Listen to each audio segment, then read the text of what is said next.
Welcome to High Infidelity, the best cheating videos on YouTube.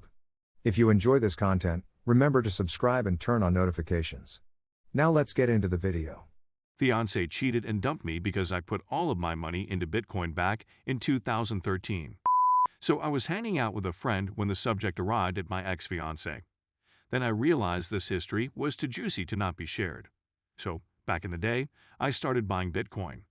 I wasn't a serious buyer, I just thought it was a neat thing. I had just proposed to my ex, and things were pretty good. I started learning more about the whole concept of a decentralized currency. How modern banking is destroying the economy and government-produced currencies have been melting through the years. It just made so much sense, so I started seriously buying more. At first, my ex didn't mind. She used to make condescending comments about me buying Monopoly money and how stupid it sounded. Things started to go sour when I told her all my savings were now in Bitcoin. She was livid, called me an immature, irresponsible man-child. How dare I put our future together in jeopardy buying stupid things? I tried to explain to her many times the concepts behind it and how a currency that is deflationary by default had to increase its value. She didn't buy any of it, always with condescending comments about my cognitive abilities.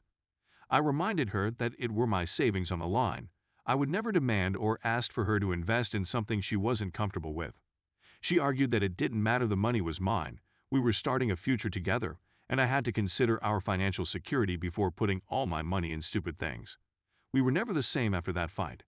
After that, maybe a bit out of spite, I doubled down on Bitcoin. I sold my car and bought more. I was overweight and lost 25 pounds biking to work. We started to resent each other more day after day. About a year after the big fight, I discovered she was ducking a coworker of hers. A shoulder to cry on became a D*K to ride on. After a nasty fight, she took the ring off, threw it at me saying, "I hope when you're bankrupt and alone you finally realize how stupid you are." She started dating the coworker not long after. Her family sided with her and all hate my guts.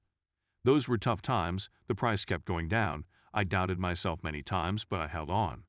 Needless to say, my investment paid off. After the first surge, I sold some of it, made profit over my initial investment, and kept some and then bought back when it hit 5K. I won't go into details about my finances, but let's just say I don't really have to worry about money anymore. My ex became just a distant memory after so much happened.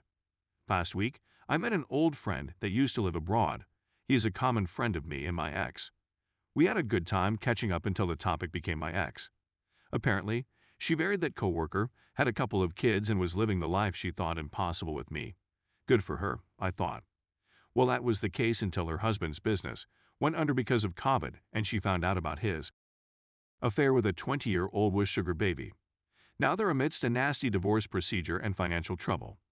I would be lying if I say I don't feel just a bit happy about her demise. It is the cherry on top of my whole story. It just makes it too juicy not to share. I'm thinking about sending her a Christmas card this year. Story 2. Is it unfair for me to ask my boyfriend to do something he feels uncomfortable with? I, 24F, met a guy, 22M, online without the intention of dating him. I like chit-chats, so we were just gonna talk and stuff. But of course things got flirty and we decided to date. He's my first boyfriend.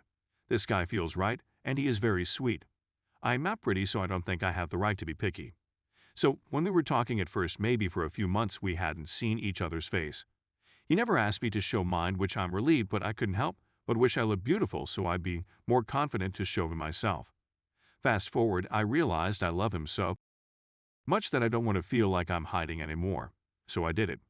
Scariest thing I've done so far. Show him myself even with the risk of him leaving me because I'm not decent looking. I was so relieved when he reacted positively. He accepted my imperfections, and I fell even deeper. Months passed, and I was always hinting I wanted to see his face too. It's like he's not real since we only talk online. Seeing him would give me a face to think about. But it has been more than a year and he still hasn't shown me. He always says it makes him uncomfortable, and it turns out he has the same insecurities as me, and I totally get it. But it has been a year and a half almost. Sure, he sends mirror selfies lately, with his face mostly covered, of course. And these mirror selfies only come once or twice a month. Not even consistently. I just wonder, I'm willing to face my biggest insecurities for him, but he can't do the same for me. At some point, we broke up because of this. I told him, this is what I want, and that this is what would make him more real to me. Not just some notifications I get frequently. Even in my imagination, his face is that stupid bitmoji he has on Snapchat. I just want us to be like a normal couple. To my disappointment, he chose breaking up with me over showing me his face. But I love him too much. Obviously, we're still together, and from our recent fight, I told him I'd be more patient and he could take his time. He said he'd try to take pictures for me, but not the kind that I want. But occasionally, I have these urges to force him again, and I always try my hardest not to. He says the more I force him, the farther I get from seeing him. I couldn't care less how he looks like. I just want to SEE him. Is that too much to ask? Let me add that I don't think he is trying to hide his age or anything like that because I've seen him. But it was an accident. Flipped camera by mistake. Twice. But it was so quick that I don't really remember what he looked like. But he is not some old dude. He looked fine. Just scared and insecure, I think. TLDR, I asked, basically forced, my boyfriend to show me his face, which he repeatedly refused because he is very insecure about his looks. Me too. I told him I don't care how he looks, but he'd rather break up with me than show me. But it's been over a year. I love him and just don't know what to do. I don't want to lose him. Story 3. I'm 30 and my parents still use the silent treatment to maintain control. Am I being too sensitive? I left my parents' church about 5 years ago. It's pretty extreme and has actually been given a designation as being a sectarian group, pretty much a cult, and it practices excommunication, and the Christian teachings are extremely fundamentalist to the point where other Christians are viewed as lesser or lazy comparatively. While they do not say it outright, it is considered worse for an individual to leave this group and attend a different church vs leaving and never going back to church. Anyways, I digress. Since I have left this group, I naturally have been nixed from the community. My parents kind of pretended it wasn't happening for a while, but recently I told them I have a boyfriend and that I will never be coming back to that group. Due to COVID, my excommunication meeting was put on hold. The response to this was simply to ignore, shut down, and give me the silent treatment. My dad said I betrayed them and then walked away from the conversation I was having with him. It was horrible to tell my boyfriend they still had zero intention of meeting him. I haven't heard from my mom since October 1, when I wished her a happy birthday, and my dad, who I work in the same building with, completely ignores me and looks right through me when we pass in the hallway. As a child, the silent treatment was very effective with me as a form of control. If I came home late, or they went through my phone or journals and found something they didn't like, they just become stony silent and glare at me. Sometimes they'd listen in on my phone calls with friends, and I could only have an email account that they had access to. When these situations would occur, my anxiety would spike, and I'd ask questions and be ignored. Sometimes I'd get frantic and cry and plead with them to talk to me, and it would take days sometimes for them to tell me what I had done wrong. I thought this was normal. Particularly in a church setting, it was normal to revere your parents and consider them the all-knowing authority that was always right. When I got older, I realized that even within the extremist church, this type of parenting was abnormal. People used to make fun of the fact that me and my brothers were kept firmly under the thumb and barely had room to breathe.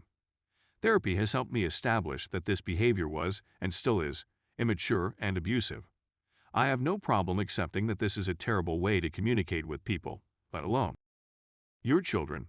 However, I know that there is no point bringing this up with my parents. I tried once and my mom told me I was imagining things, and I realized it would never be a productive conversation and I just need to get over it myself.